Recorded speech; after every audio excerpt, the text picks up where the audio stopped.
L&E comprendre rien, Richard Whitmore said under his breath, the French rolling off his tongue with a practiced ease, his lips curling into a faint smile as he leaned back in his chair, crystal glass poised between his fingers, the amber liquid inside catching the soft golden light of the chandelier above. And around the table, his guests followed his lead, a few quiet chuckles slipping out as if on cue. The kind of laughter that didn't need translation to carry its meaning, because it wasn't about the words, it was about who they were meant for, and who they were meant to exclude. And just a few feet away, Ava Johnson stood with a polished silver tray balanced steadily in her hands, her posture straight, her expression calm, her eyes lowered just enough to remain invisible but not enough to seem weak. The soft hum of the upscale Manhattan restaurant wrapping around her like a second skin, glasses clinking, low conversations blending into a steady rhythm, the scent of seared steak and aged wine lingering in the air. And for a moment, nothing shifted, nothing broke, except perhaps the smallest pause in her movement, the almost imperceptible stillness of her fingers as she reached forward to refill a glass, a pause so subtle no one at the table noticed or cared to notice, because to them she was part of the background, part of the service, part of the silence. And Richard continued, switching fully into French now, his tone more animated, more cutting, each word laced with a casual arrogance sharpened by years of never being questioned, never being corrected, never being wrong in rooms like this. Fas against la. Als. A comprenant que les ordres simples, he added, tilting his head slightly, as if delivering a private joke. And this time the laughter came quicker, louder, a ripple of amusement that spread across the table like a stone dropped in still water. And Ava stepped closer, the soft soles of her shoes making no sound against the dark wood floor, the edge of the table reflecting faintly along the polished surface of her tray. And the light caught her name tag for just a second, Ava, before fading again, and she reached forward, pouring the wine with steady precision, the liquid flowing in a smooth arc, unbroken, controlled, her hand unwavering despite the weight of the moment pressing quietly against her chest. And still, she said nothing, not yet, because the room wasn't ready, because they weren't finished, because sometimes the loudest thing a person can do is wait. And as Richard leaned forward again, resting his elbows lightly on the table, preparing to continue, to add another remark, another layer to the quiet humiliation he believed no one else could understand, Ava gently set the bottle down, the base touching the table with a soft, deliberate sound, not loud enough to interrupt, but precise enough to exist. And then, slowly, she lifted her gaze, meeting his eyes for the first time, her expression unchanged, her voice when it came calm, clear, and unmistakably fluent, carrying the same language he had used just seconds before, but without the cruelty, without the pretense. Actually, sir, she said in perfect French, each word measured, each syllable exact. What you just said isn't quite accurate. And in that instant, the room didn't just quiet, it stopped. Like the air itself had been pulled tight, every sound folding inward, every movement suspended, and the laughter that had filled the space moments ago vanished completely, leaving behind something heavier, something sharper, something no one at that table had expected to feel. No one at the table moved, not at first, not even Richard, whose fingers remained loosely wrapped around the stem of his glass as if letting go might confirm something he was not ready to accept. And the silence that followed was not empty. It was dense, pressing in from all sides, the kind of silence that forces attention whether it is wanted or not. And Ava stood there, shoulders relaxed, her tray now resting lightly against her hip, her gaze steady but not confrontational, as though she had simply stated a fact and nothing more. And for a brief moment, the room seemed to forget what role she was supposed to play, because she was no longer invisible, no longer background, no longer the quiet figure moving between tables without a voice. And one of the guests shifted in his seat, clearing his throat softly, as if searching for a way to restore the balance. But there was no easy return to what had just been broken. And Richard finally set his glass down with a controlled motion, the base touching the table with a soft click that echoed louder than it should have, his eyes narrowing slightly as he studied her, not with anger, not yet, but with something sharper, something closer to calculation, as if he were trying to place her within a framework that no longer fit. And when he spoke again, he stayed in French, his tone slower now, more deliberate, each word chosen carefully.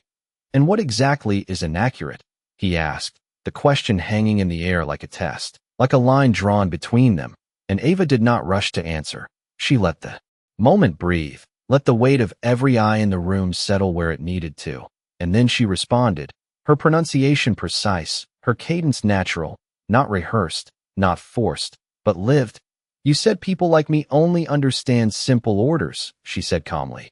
"But what you meant was that you never took the time to speak clearly." And a subtle shift moved through the table. Not loud, not obvious, but real, like a current passing beneath the surface. And someone glanced down at their plate. Another adjusted their sleeve, small movements that revealed more than any words could, and Richard leaned back slightly, his expression tightening for just a fraction of a second before smoothing again. But the confidence that had filled his posture earlier did not return the same way. It came back thinner, more fragile, like a reflection instead of the real thing. And Ava continued, not raising her voice, not pressing, simply finishing what she had begun. "French is not difficult, sir, but respect is," she added gently. And then she reached for the bottle again, as if the conversation had ended for her the moment the truth was spoken. The motion smooth, practiced, grounded in the routine she had repeated hundreds of times. Yet now every movement carried a different weight. And as she poured another glass, the soft stream of wine catching the light once more, it became clear that something in the room had shifted in a way that could not be undone, not by laughter, not by status, not by money. Because for the first time that evening, the power at the table did not belong entirely to the man at its head, and he knew it. Richard did not respond immediately, and that hesitation alone carried more weight than any argument he could have made, because men like him were not accustomed to pausing. Not in rooms like this.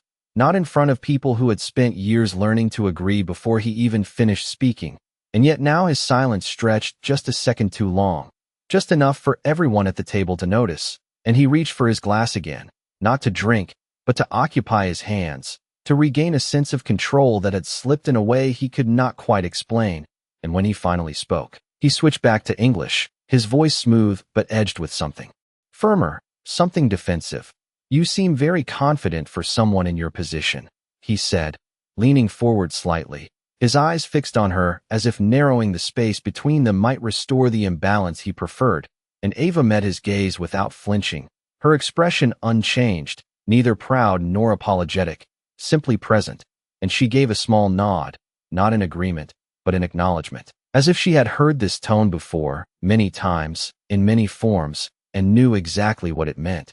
And around them, the guests remained unusually still, their attention no longer on the meal, the soft glow of the candles reflecting off untouched plates, silverware resting where it had been set down moments ago, forgotten in the shift of focus. And Richard continued, his voice measured, choosing each word with care now. "Language is one thing," he added, "but understanding business, negotiation, real influence, that is something else entirely." And the implications settled into the space between them, subtle but unmistakable, an attempt to redraw the line, to move the conversation back into territory where he believed he could not be challenged. And Ava listened without interruption, her fingers lightly adjusting the edge of the tablecloth, a small, grounding motion. And when she responded, her tone remained even, calm, but carried a quiet clarity that did not need volume to be heard. "Understanding people is where all of that begins," she said, her words steady. And for a brief moment, Richard's jaw tightened, just enough to reveal that the conversation was no longer unfolding on his terms. And one of the men seated to his right shifted again, glancing between them, as if witnessing something he had not expected to see in a place like this. And Ava continued, not pressing, not challenging, simply extending the truth she had already placed in the room. "You can negotiate numbers," she added, "but if you misread the person across from you, you lose before you even begin." And the statement did not land like an attack. It landed like a quiet observation, the kind that lingers because it does not need to prove itself. And Richard leaned back once more, exhaling slowly, his fingers tapping once against the side of his glass before stilling. And for the first time since the evening began, there was a trace of uncertainty in his posture, not visible to everyone, but enough for those paying attention, enough for the room to feel it. And Ava stepped back slightly, returning to her role with the same composed precision she had carried from the start. But the difference now was undeniable, because she was no longer just moving through the space. She had altered it, and every person at that table knew, whether they admitted it or not, that the balance had shifted in a way that could not simply be ignored or dismissed. Richard's fingers stopped tapping against the glass, the small, restless motion cutting off as if something inside him had decided that continuing would only make the shift more visible, and he straightened slightly in his chair, drawing in a measured breath, the kind of controlled reset that had carried him through boardrooms, negotiations, and high-stakes deals where hesitation could cost millions. And for a moment, it almost worked, because when he spoke again, his voice returned smoother, more composed, layered with the authority that had built his reputation. "You speak well," he said, his tone now cooler, more deliberate, as though reframing the interaction into something he could manage. "But this is a restaurant, not a negotiation table." And a faint murmur of agreement flickered at the edges of the table, not strong, not unified, but present enough to suggest that some were ready to follow him back into familiar territory. And Ava gave a small nod, acknowledging the statement without retreating from it, her hands now resting lightly at her sides, the tray balanced against her hip, her posture neither defensive nor submissive, simply steady. And she took a half-step back, not to withdraw, but to restore space, to allow the room to breathe again. And yet the air did not fully return to what it had been, because the moment had already left its mark. And Richard leaned forward once more, placing both hands flat against the table, his cufflinks catching the light as he spoke. "Let us keep things professional," he added, the word professional carrying more weight than it should have, as if it were meant to redefine her place without saying it directly.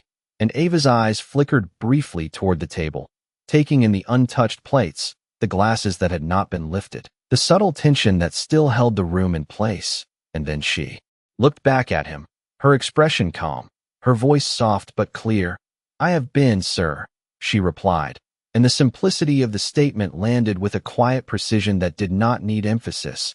And for a fraction of a second, Richard's gaze shifted, not away from her, but inward, as if recalculating something he had not anticipated needing to measure. And one of the guests, a woman seated across from him, let out a small breath she did not seem to realize she had been holding, her fingers lightly adjusting the edge of her napkin as if grounding herself in something tangible. And Ava continued, not pressing further, not escalating, but allowing the truth to stand where it had been placed. And she reached once more for the bottle, refilling a glass that had long since stopped being the focus of the evening, the soft sound of liquid meeting crystal returning in contrast to the silence that surrounded it. And Richard watched her now with a different kind of attention, not dismissive, not entirely confrontational, but searching, as though trying to understand how someone he had already categorized had stepped outside of that definition so completely. And the realization, subtle as it was, began to settle into the space between them, because control in a room like this was not always about speaking louder or commanding more. Sometimes it was about who could not be reduced, who could not be dismissed, who could not be made small despite the roles assigned to them. And as Ava finished pouring and set the bottle down with the same quiet precision as before, it became clear that whatever line Richard had tried to redraw no longer held the same authority it once did, and the room, though still, no longer belonged entirely to him. The tension did not break, it tightened, drawing the attention of every person at the table into a single invisible point between them.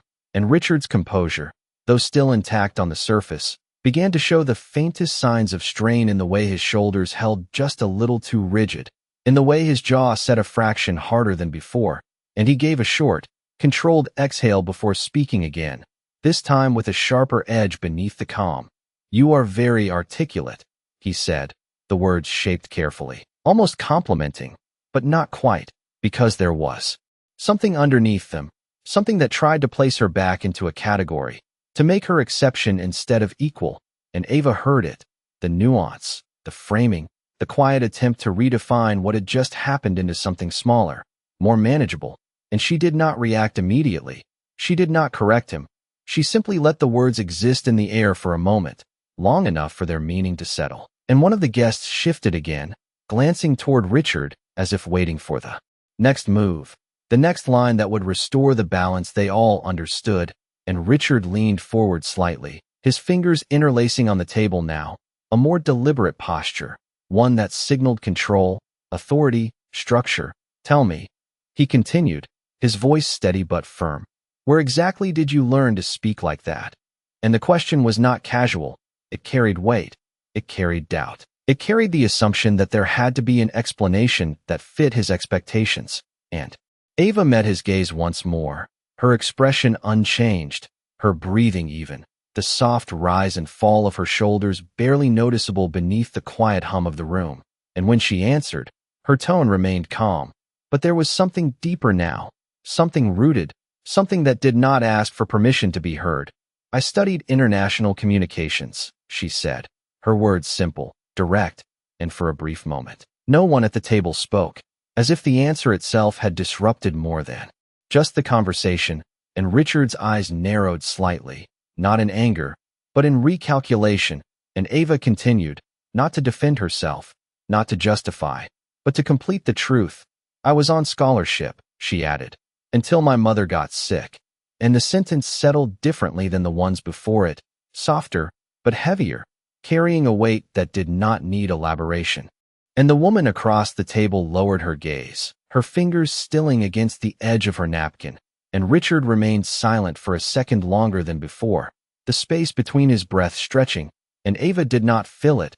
She did not rush to say more. She simply stood there, grounded in the reality she had lived, not the one being assumed about her. And Richard finally leaned back again.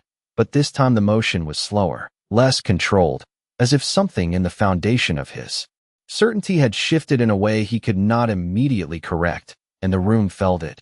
That subtle but undeniable change, because this was no longer a moment he could dismiss with a comment or redirect with a tone. This was something that required acknowledgement, something that demanded he either confront it or retreat from it. And for the first time that evening, it was not clear which one he would choose. The room settled into a stillness that felt almost unnatural, as if the air itself had thickened, slowing every breath, every movement. And Ava stood there without shifting, without filling the silence, her presence steady in a way that did not demand attention, yet held it completely.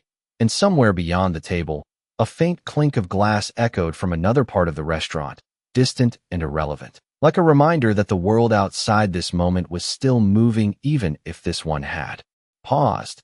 And Richard remained seated, his gaze no longer fixed sharply on her, but softer now, less certain, drifting for a brief second to the untouched plate in front of him before returning again, and the flicker of that glance revealed more than any words he had spoken, because it was not distraction, it was thought, and thought, in a man like him, did not come easily in situations he believed he already understood. And Ava's fingers rested lightly against the edge of the tray, the cool metal grounding beneath her touch, the faint reflection of the overhead light tracing along its surface, and her breathing remained even, measured, as though she had stepped into this moment long before it arrived, as though she had lived versions of it in quieter places, with fewer witnesses, and learned that not every truth needed to be defended. Sometimes it only needed to be spoken once and allowed to exist. And one of the guests shifted again, but this time the movement was slower, more careful, as if no one wanted to be the first to break what had settled, and the soft hum of conversation from nearby tables felt muted, distant, unable to penetrate the space that had formed here. And Richard finally exhaled, a longer breath this time, his shoulders lowering just slightly, not in defeat, but in something closer to release, as if the effort of maintaining control had become heavier than expected. And he glanced briefly at the others around the table, not seeking approval, but acknowledging their presence again, as if remembering that this was no longer just an exchange between two people. And Ava remained still, not stepping forward, not stepping back, simply allowing the moment to unfold without forcing it, her posture unchanged, her expression calm. And in that stillness, something shifted again, not dramatic, not visible in a single gesture, but present in the way the tension no longer pressed as sharply. in the way the silence no longer felt like a challenge but more like a space where something could be reconsidered, and Richard's hand moved slightly, not toward his glass this time, but resting flat against the table. His fingers relaxed, the earlier rigidity gone, and for the first time that evening, there was no immediate response, no quick redirection, no attempt to reclaim the narrative. Only a quiet pause that carried more weight than any argument could have, and Ava lowered her gaze just slightly, not in submission, but in completion, as though her part in this moment had reached its natural end, and the light from the chandelier above softened against the polished surfaces around them, reflecting in subtle lines across the table, across the glass, across the stillness that now held everyone in place.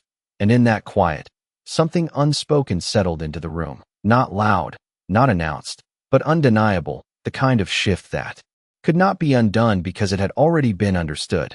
Richard's gaze did not leave Ava this time, not because he was trying to assert control, but because something in what she had said refused to be dismissed, and the quiet that filled the space no longer felt like a pause between moves. It felt like a realization forming, slow but unavoidable, and he leaned forward again, not abruptly, not with the same sharp intent as before, but with a measured focus, as if he were revisiting something he had overlooked, and his voice, when it came, was lower now, stripped of the earlier performance. "What was your concentration?" he asked, the question simple, but different, because it no longer carried disbelief, it carried curiosity, and Ava lifted her eyes to meet his again, her expression steady, her posture unchanged, and she answered without hesitation.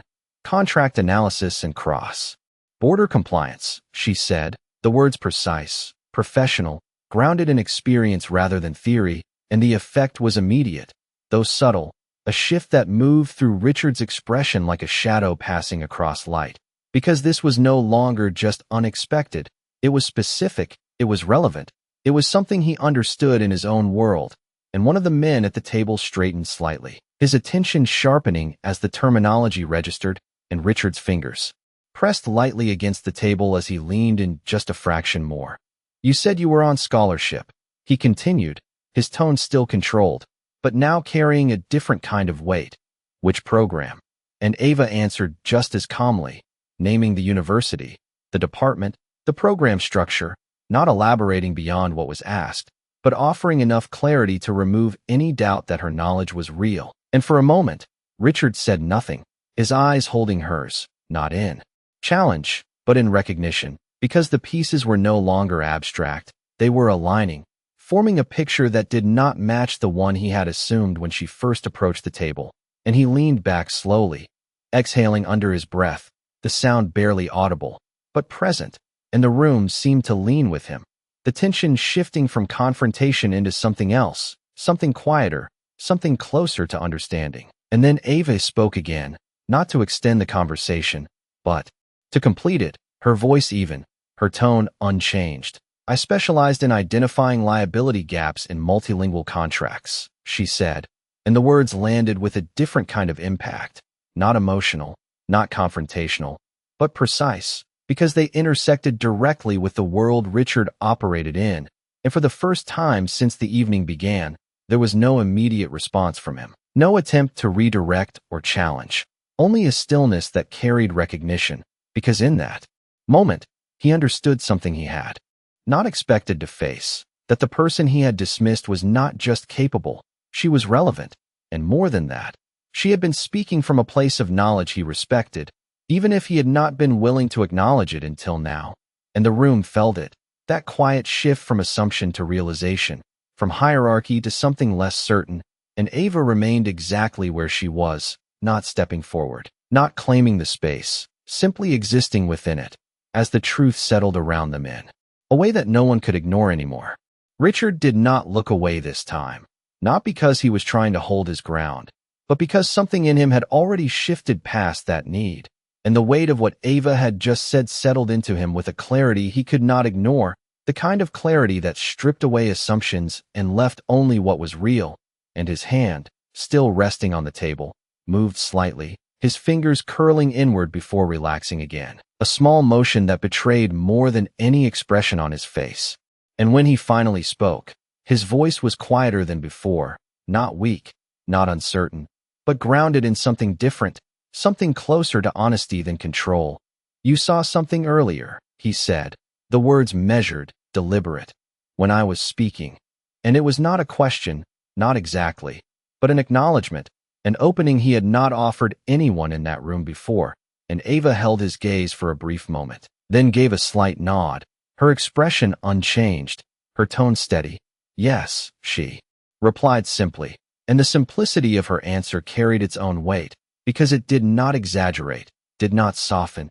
It just confirmed what was already understood, and Richard leaned back slowly, his shoulders easing in a way they had not all evening. And for the first time, he did not seem concerned with how that looked to the others at the table, because their presence, though still there, no longer defined the moment the way it had before, and he exhaled, a longer breath this time, as if releasing something he had been holding on to without realizing it. And then he looked at her again, not from above, not from a place of distance, but directly. "What did I miss?" he asked, and this time it was a real question, one that did not carry a hidden edge, one that did not attempt to trap or test. And the room seemed to lean into that shift, the quiet deepening, the attention sharpening, and Ava did not rush to answer. She let the space settle, let the sincerity of the question exist before responding, and when she spoke, her voice remained calm, precise. "The phrasing you used," she said. "It creates ambiguity in responsibility." And she paused briefly, not for effect, but to allow the meaning to land. In a negotiation, that kind of ambiguity can be used against you. And Richard's eyes narrowed slightly, not in resistance, but in focus, the kind that came when something mattered. And she continued, "If the other party chooses to interpret it broadly, you could be assuming liability you did not intend." And the words were technical, specific, grounded in the exact space he operated in, and the impact was immediate, not loud, not visible in a dramatic gesture, but present in the way his posture stilled completely, as if every part of him had aligned to process what she had just said. And one of the guests shifted again, this time leaning forward, his interest no longer passive, and Richard remained silent for a few seconds, longer than any pause he had allowed himself before, and then he gave a small nod, almost imperceptible, but real, and when he spoke again, his voice carried none of the earlier sharpness, none of the dismissiveness, only a quiet acknowledgement that settled into the room with more force than any argument. "I see," he said, and in those two words, something completed itself, something that had been building since the moment she first spoke, because this was not just understanding, it was recognition, and Ava did not respond further. She simply inclined her head slightly, as if the exchange had reached its natural conclusion, and stepped back just enough to return to her place. But not the same place she had occupied before, because that place no longer existed in the same way, and everyone in the room knew it. No one spoke after that, not immediately, because the moment did not need words anymore. It had already said everything it needed to say, and the quiet that settled over the table was no longer tense, no longer sharp. It was steady, grounded, like something had finally aligned beneath the surface. And Richard remained seated, his posture no longer rigid, his hands resting calmly against the table as he looked at Ava with a focus that was different from anything earlier that evening, not measuring, not judging, but seeing, and that shift, subtle as it was, carried more weight than any apology spoken too quickly ever could. And Ava stood with the same composed presence she had carried from the beginning, her tray balanced lightly at her side, her shoulders relaxed, her breathing even, as if nothing about her had changed, even though everything around her had. And one of the guests finally reached for his glass, the small movement breaking the stillness just enough for the room to begin breathing again, the soft clink of crystal returning, the low hum of distant conversation slowly filtering back in from the rest of the restaurant. But it all felt different now, quieter, more aware. And Richard glanced briefly at the others before returning his attention to her.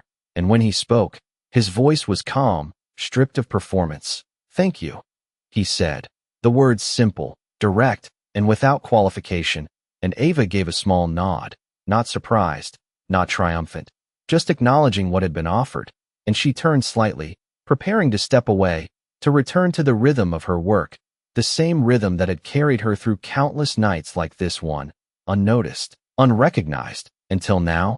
And as she moved, the soft light from above caught the edge of her name tag again, reflecting briefly before fading as she passed beyond the center of the table, and Richard watched her go, not with regret, not exactly, but with a quiet understanding that something in him had shifted in a way that would remain long after the evening ended. And he reached for his glass once more, lifting it slightly, but this time his hand was steady for a different reason, not control, but clarity. And around him, the conversation slowly resumed, voices returning in measured tones, but no one spoke quite the same way as before, because they had all witnessed something they had not expected, something that could not be undone or unseen. And across the room, Ava continued her work, moving between tables with the same calm precision, the same quiet focus, as if nothing about her had changed at all, and perhaps it had not. Perhaps the only thing that had changed was the way she had been seen, and as she reached another table, setting down a glass with the same steady hand, the light from the chandelier traced softly across the polished surface once more, and in that reflection, there was no need for recognition, no need for validation, because the moment had already passed, and the truth it carried remained, quiet, unspoken, and undeniable. If this story stayed with you, go ahead and subscribe and turn on notifications. Where are you watching from? Drop your city or country in the comments below. In the next video, I will talk about the story Billionaire publicly humiliated the black waitress for being too slow. Unaware, she was an undercover CIA agent. See you in the next video. Thank you for watching.